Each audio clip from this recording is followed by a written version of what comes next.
Hello, everyone. Thank you, Dawn, for that overly generous introduction. U.S. Attorney Dawn Eisen served for nearly 20 years as a career Assistant U.S. Attorney in the Eastern District of Michigan. Today, she leads that office. I am grateful to her for everything that she does. And I am grateful to all the U.S. attorneys who are here with us today for your leadership and for generously agreeing to invite the entire DOJ workforce to this closing session of the 85th Annual U.S. Attorneys Conference.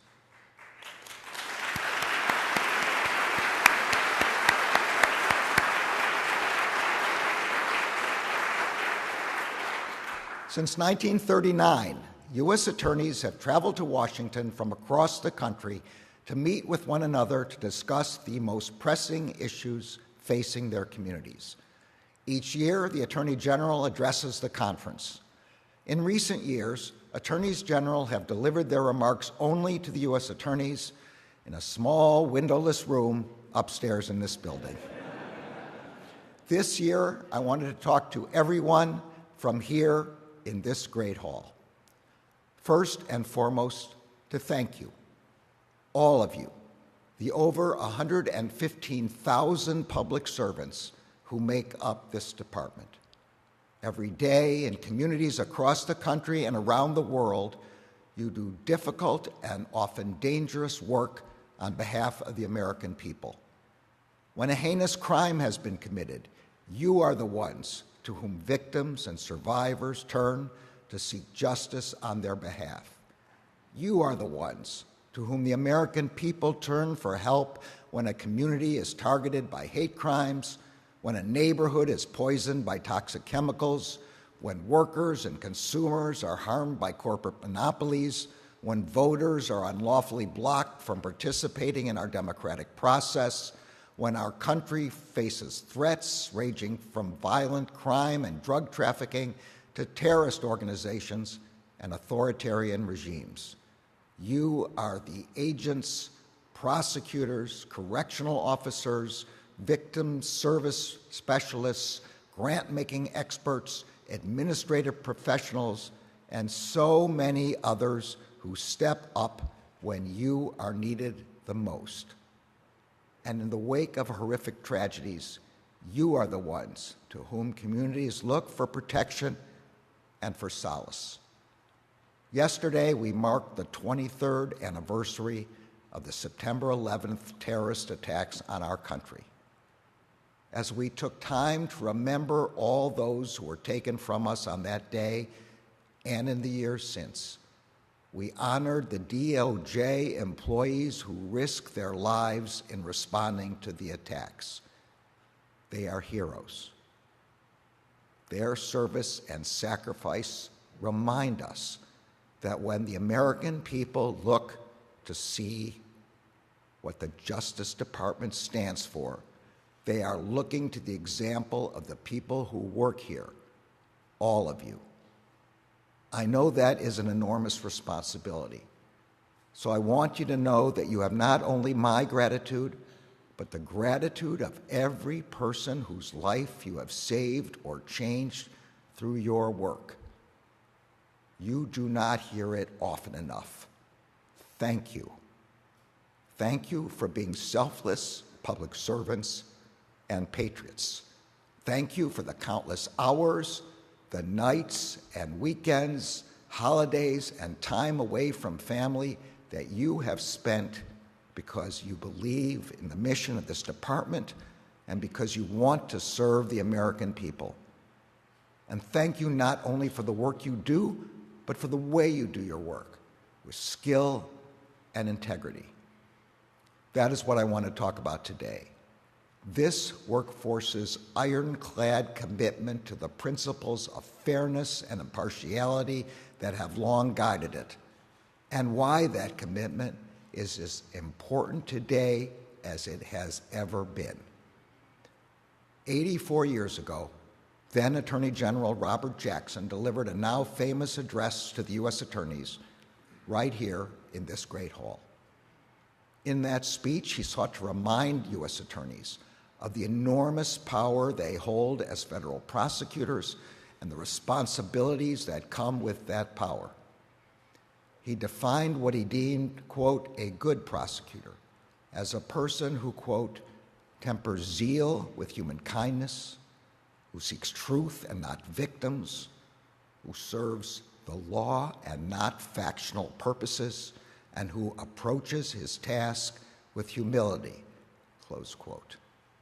That speech, which he titled The Federal Prosecutor, outlined values that have echoed in the halls of this department and outside of it for a generation.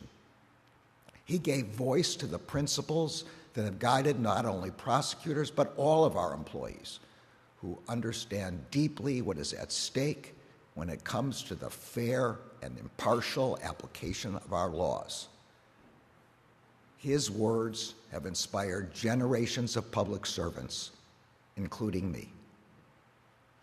I first came to the Justice Department more than 40 years ago, at a time when both the leadership and the career employees of this department were working to restore public confidence in the fair and impartial application of our laws in the wake of Watergate.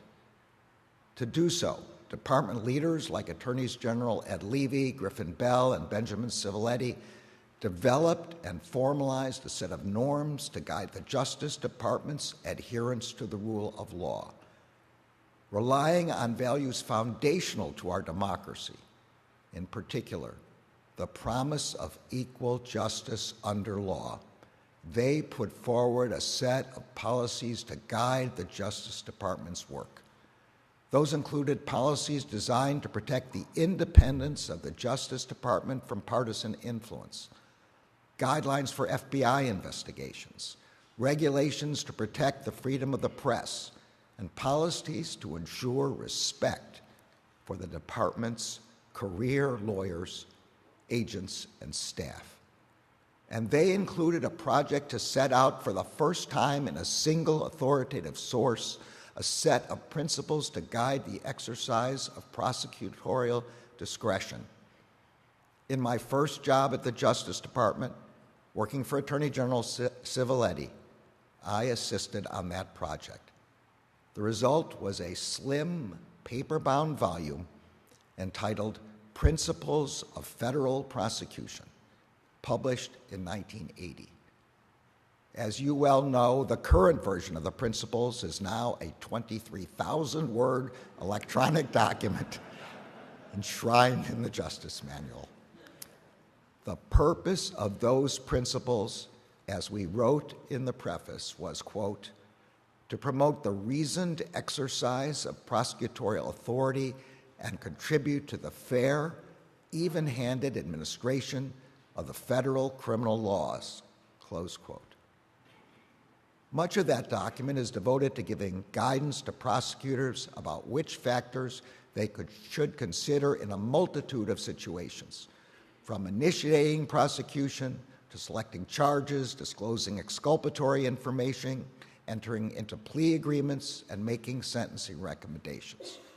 But the core of the principles is its directive about which factors an attorney for the government may not consider. In the words of that document, quote, the attorney for the government may not be influenced by a person's race, religion, gender, ethnicity, national origin, sexual orientation, or political association, activities, or beliefs, by the attorney's own personal feelings concerning the person's associates, or the victim, or by the possible effect of the decision on the attorney's own professional or personal circumstances. This provision of the principles ends with an admonition, quote, federal prosecutors and agents may never make a decision regarding an investigation or prosecution for the purpose of affecting any election or the purpose of giving an advantage or disadvantage to any candidate or political party. In short, we must treat like cases alike. There is not one rule for friends and another for foes, one rule for the powerful and another for the powerless, one rule for the rich and another for the poor, one rule for Democrats and another for Republicans, or different rules depending on one's race or ethnicity. To the contrary, we have only one rule. We follow the facts and apply the law in a way that respects the Constitution and protects civil liberties. Over the past 3.5 years, I have spoken to you often about the importance of these norms. I know that to many outside of this department, they may seem abstract or even inconsequential. They are anything but, and they must not be taken for granted. For us, adhering to these policies, principles, and norms in everything we do is how we fulfill the promise that is foundational to our democracy, that all people will be protected equally under the law, and that all people will be held accountable equally under the law. Our norms are a promise that we will fiercely protect the independence of this department from political interference in our criminal investigations. Our norms are a promise that we will not allow this department to be used as a political weapon. And our norms are a promise that we will not allow this nation to become a country where law enforcement is treated as an apparatus of politics.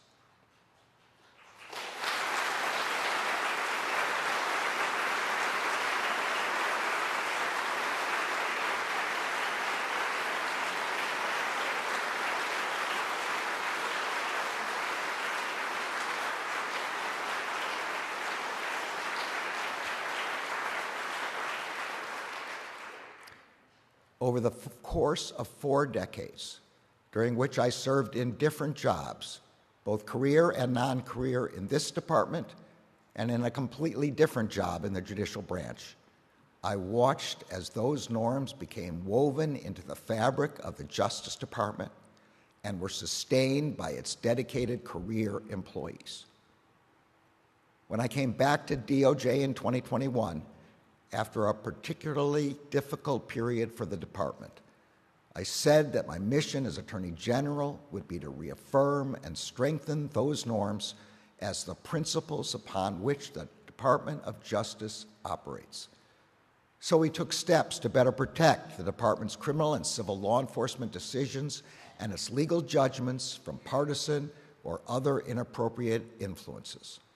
To name only a few of those steps, we reinstituted policies regulating contacts between department personnel and both the White House and Congress. We strengthened and clarified the guidelines for sensitive FBI investigations. We implemented remedial measures to ensure robust compliance with Section 702 of the Foreign Intelligence Surveillance Act.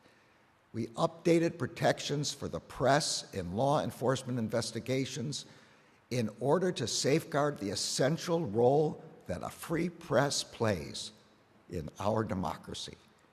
We published new policies to guide prosecutorial discretion with respect to charging, pleas, and sentencing. We supplemented our state secrets privilege policy to ensure that the United States invokes that privilege only when there is genuine risk to national security. And department leadership restated and demonstrated through our actions again and again our respect for the work and integrity of the career employees who constitute the institutional backbone and historical memory of this department. Over the past 3.5 years, I have seen how the public servants of this department have continued to uphold and strengthen those norms. I have seen how you have risen to meet a range of extraordinary challenges, and I have seen the incalculable toll this work has taken on so many of you especially those who risk your lives every day. I am thinking of heroes like Tommy Weeks, the Deputy U.S. Marshal who was killed while apprehending a fugitive earlier this spring. And I am thinking of heroes like Tommy's family who have made the kind of sacrifice that no one should ever have to make. In addition to seeing how you have operated in the face of dangers like violent crime and terrorism, I have also seen how you have bravely carried on in the face of an unprecedented spike in threats targeting a range of public officials across the country. Over the past 3.5 years, there has been an escalation of attacks on the Justice Department's career lawyers, agents, and other personnel that go far beyond scrutiny, criticism, and legitimate and necessary oversight of our work. These attacks have come in the form of conspiracy theories, dangerous falsehoods, efforts to bully and intimidate career public servants by repeatedly and publicly singling them out, and threats of actual violence. Through your work, you have made clear that the Justice Department will not be intimidated by these attacks. But it is dangerous and outrageous that you have to endure them. It is dangerous to target and intimidate individual employees of this department solely for doing their jobs. And it is outrageous that you have to face these unfounded attacks because you are doing what is right and upholding the rule of law. You deserve better. You deserve gratitude for the noble and difficult work you do. You deserve recognition for the integrity and skill with which you do that work. You deserve to be honored. The work you do every day makes a difference. And the way you do that work makes clear that the public servants of the Department of Justice do not bend to politics and that they will not break under pressure.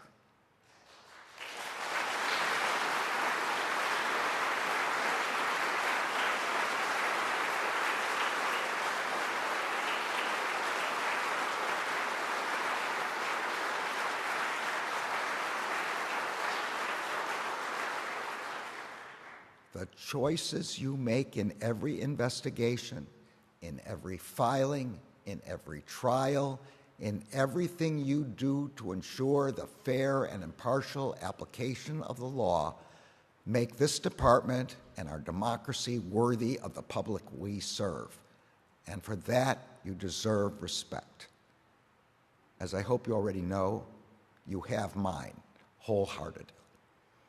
You also have my promise that nothing will ever stop me from defending this department.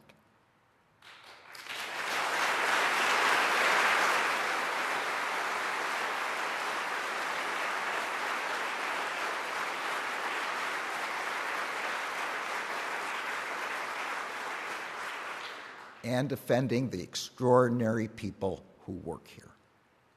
I came back to DOJ as Attorney General believing that our norms are some of the most powerful tools we have to ensure our adherence to the rule of law.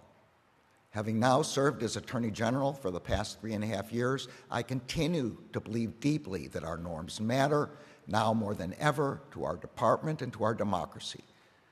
I also believe now more than ever that the most important resources the Justice Department has are the dedication and integrity of the people who work here. As we wrote in the preface to the first edition of the Principles of Federal Prosecution, quote, important though these principles are to the proper operation of our federal prosecutorial system, the success of that system must rely ultimately on the character, integrity, sensitivity, and competence of those men and women who are selected to represent the public interest in the federal criminal justice process. it is with their efforts that the purposes of these principles will be achieved. Close quote. I know that many of you have heard me talk about why the work of the Justice Department is so important to me personally. I've often shared that I wanted to give back to the country and to the system of laws that took my grandparents in and protected them when they had nowhere else to go. That protection is what distinguishes America from so many other countries. The protection of law, the rule of law, is the foundation of our system of government. Our democracy relies on an independent law enforcement agency, the Department of Justice, to ensure those protections.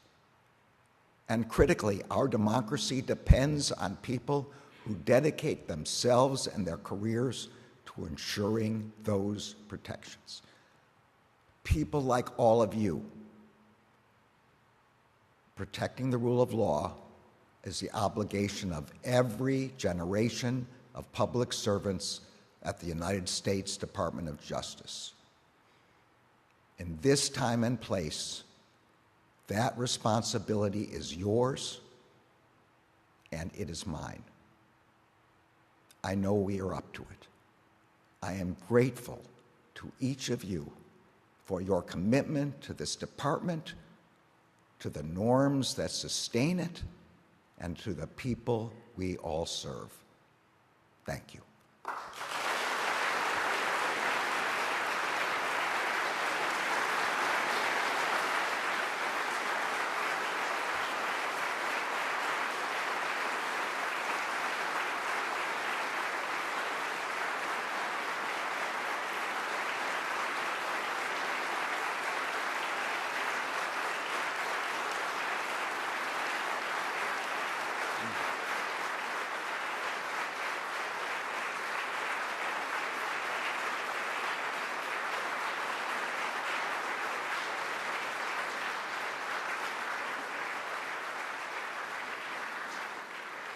Thank you, Attorney General Garland, for your heartfelt remarks. And thank you, Justice, for joining the program today here in the Great Hall and online. Have a wonderful day.